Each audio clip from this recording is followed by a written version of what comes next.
It's 3:41 and I've started the process of packing up.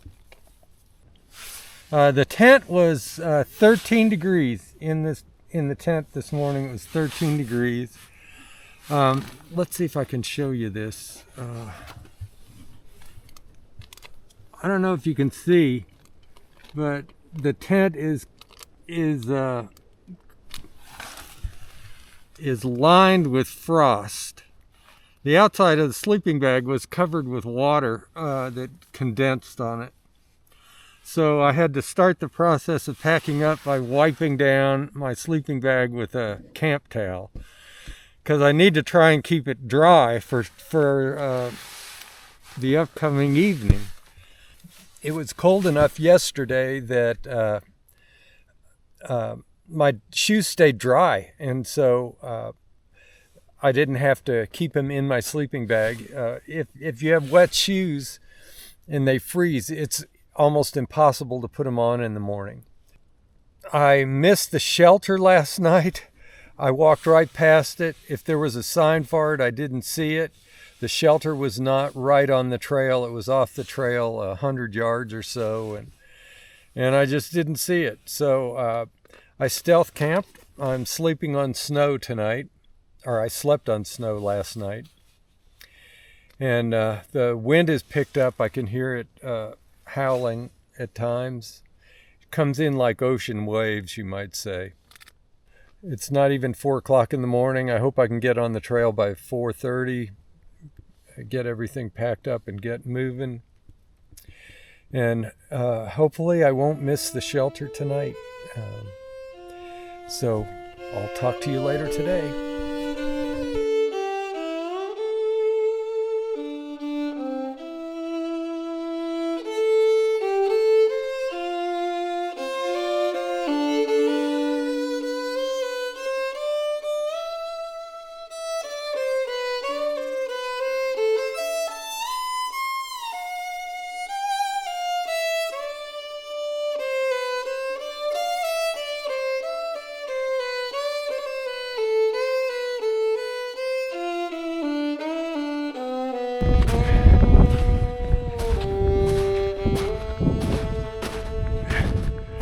Some of these drifts are probably 20 inches deep. The snow is at least 12 inches deep. So I wish I had snowshoes, but I don't expect this to last for more than a couple miles, I hope.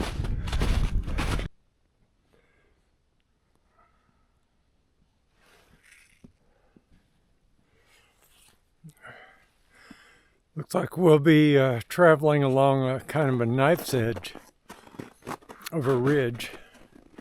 It is still so cold, but the wind has stopped, and that helps. I encountered some of the worst snow of my entire journey. There was one place where the snow was 12 inches deep, and it drifted much deeper than that. So I'm really glad I have my gaiters, otherwise my shoes would be full of snow. And the micro spikes are nice. Snowshoes would have been better. All right, I'm going to put this up and continue on trekking for Tarzan.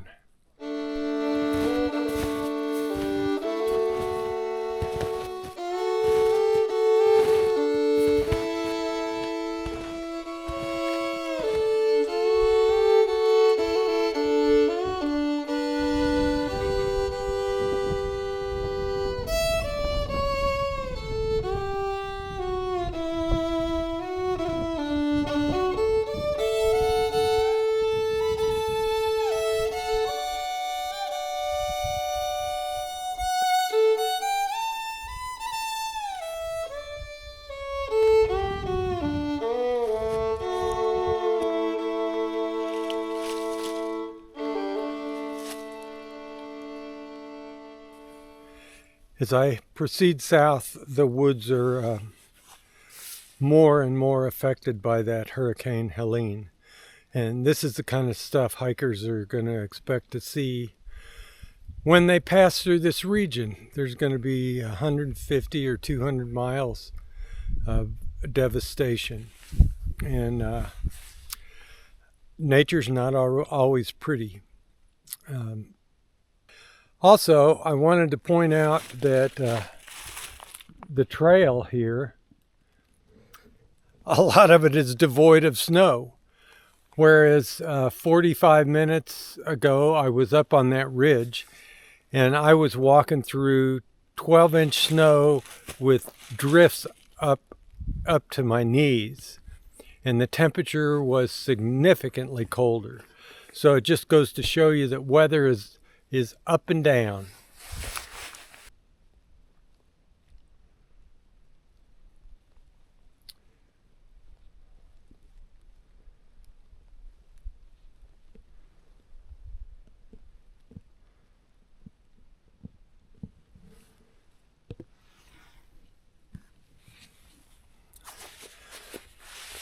Probably half the trees in that section are blown over at the root level. It's just beyond comprehension that that the trail maintainers are opening up the trails. I don't know. I think it's going to be a while. That is a lot of damage. It's shocking to me to see how the devastation has increased in just the last few miles, and it's going to get worse. I'll probably be in Damascus in 4 or 5 days, and I'm curious to see what that's going to look like. There is a bridge washed out on Lick Creek, and you're supposed to ford it if you want to complete the section. And I'm not sure if this is Lick Creek, but I kind of lucked out. The weather worked in my favor for something anyhow.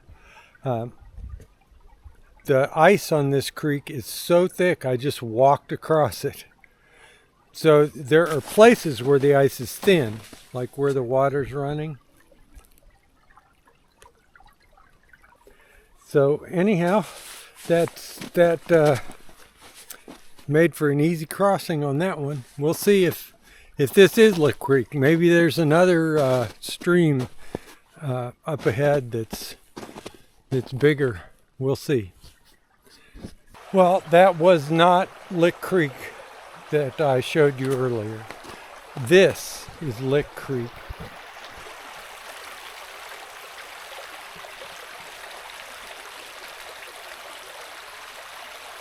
And the bridge is indeed washed out, and that is some icy water. But I climbed up on that tree through that mess, and then I just shimmied across this tree and got down that way. So I have dry feet. Pretty nice.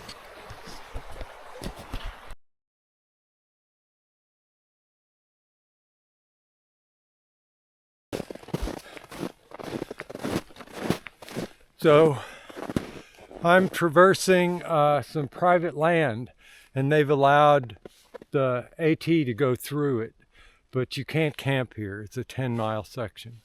And so we're going through, as you can see, some pasture land, and this is how they mark it.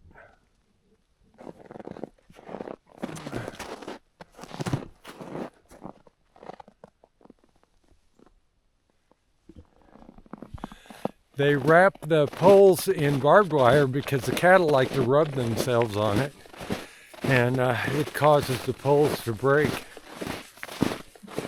I wanted to take a moment to talk about what I've been experiencing out here. I haven't seen a single soul on the trail since January 6th, and today is the 26th. I've seen some human footsteps at trailheads that they'll walk about a mile on the AT and then turn around and leave. But it's just mainly me and the animals. For the last 180 miles or so, I've had to use either snowshoes or micro spikes almost exclusively. And without those, it would be pretty hazardous. I should have had snowshoes yesterday. When I got up on Chestnut Knob, I was hiking through 12-inch snow with some drifts up to my knees. And that was a steep uphill climb. So I rank that up there with some of the hardest travel I've had. This is not jiving with my plans to do a Triple Crown. But generally people have an easier time on the AT than on the trails out west, so they'll often start here and then move west.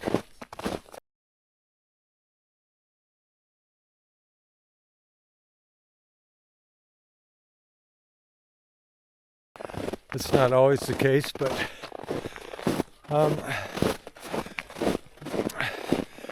and so I thought, well, Fred, it's not working well going north, so why don't you just head down south where it'll be better? And you can see it's not really better. The whole East Coast is socked in with this polar vortex. Got down to 12 degrees last night. And so I have taken a few days off trail. We had a 4 or 5 day stint when, for example, when it was in the single digits at night and we're turning here. And then it got down to, or it would only get up to the mid-teens during the day. And that's when water sources become trickier and just surviving. Gotta cross this stream, I guess.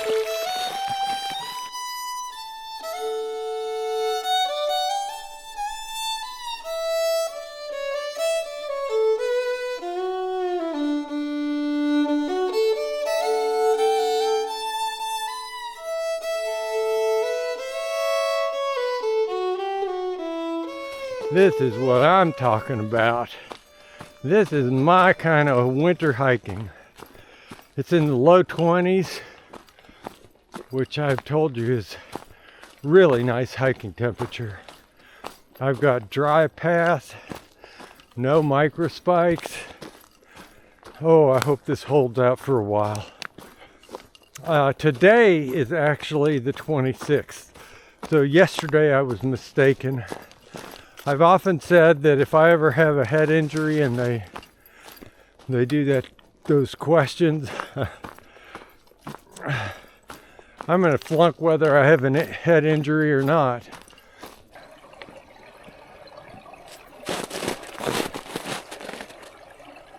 This is what I'm talking about regarding the difficulty with water management. Normally this would be a great place to collect water, except it's coated with about 6 inches of ice. You can hear it flowing underneath. For what it's worth, that mountain way off in the distance is Walker Mountain. That's what I went over 4 days ago on the 23rd. Today's the 26th. So I've come over a lot of ridges since then. It's kind of interesting to put it, see it from this vantage point. Oh my gosh, what a lovely afternoon. I'm walking on what has to be an old rail bed. You can see the cut in the hillside. And then looking forward, you'll see how straight it is and how much they had to fill in to make it level.